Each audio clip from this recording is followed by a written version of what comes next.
Bonjour, je m'appelle Olivier Barbereau et je suis créciculteur à Méréville. Méréville se trouve dans le sud de l'Essonne, vraiment entre Paris et Orléans.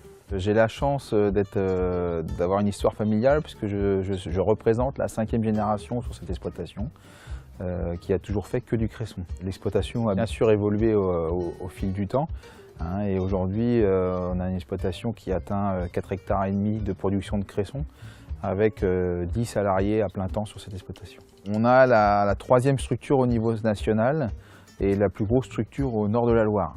On a des bassins assez réguliers qui font à peu près 3 mètres de large sur entre 30 et 80 mètres de long, où l'eau se répartit régulièrement. Donc, évidemment, c'est de l'eau de source, uniquement de l'eau de source ou de forage, c'est de l'eau souterraine, et qui est analysée 2 fois par an. Et donc, on a un métier qui est une récolte essentiellement manuelle, puisqu'on façonne des bottes de cresson, comme des bouquets, et ces bouquets sont réalisés à la main par les professionnels dans les bassins. Il y a tout un travail de remise en culture, de nettoyage des bassins qu'il faut faire une à 2 fois par an, selon le mode de culture de l'exploitant, qui demande énormément de temps et énormément de force, puisqu'on ne peut pas intervenir, on est sur des fonds de vallée, on ne peut pas intervenir avec du matériel lourd, donc c'est le râteau, la brouette, la fourche, donc ça demande énormément de temps et on estime à peu près 4500 heures de travail à l'hectare. L'exploitation ici a plusieurs cartes dans son jeu, si on peut dire.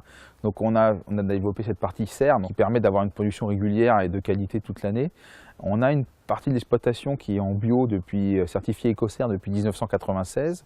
On a une partie touristique, puisqu'on accueille ici à peu près 2 à 3 000 visiteurs par an.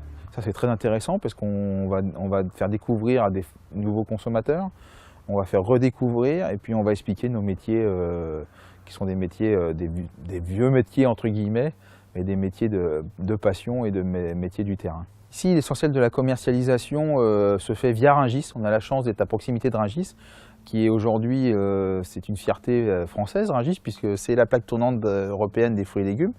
Et nous, d'être à proximité de Rungis, fait qu'on touche tout le monde. C'est-à-dire qu'on touche aussi bien de l'export, aussi bien les gens les cours des halles, les gens qui font les marchés en région parisienne notamment, des nouveaux clients qui vont vendre à la restauration, la grande distribution qui revient aussi chercher des produits spécialisés comme le nôtre sur Rungis, et donc de Rungis on peut servir tout le monde. Le projet aujourd'hui il est surtout sur une modernisation de nos exploitations pour essayer de réduire la pénibilité du travail. Trouver du personnel c'est plus compliqué aussi, puisqu'en plus si on a un métier qui est difficile, c'est encore plus dur. Donc si on peut essayer de moderniser nos exploitations afin d'essayer d'amener de la valeur humaine et essayer d'améliorer les conditions de travail, afin de pouvoir mieux appréhender l'avenir et développer nos exploitations.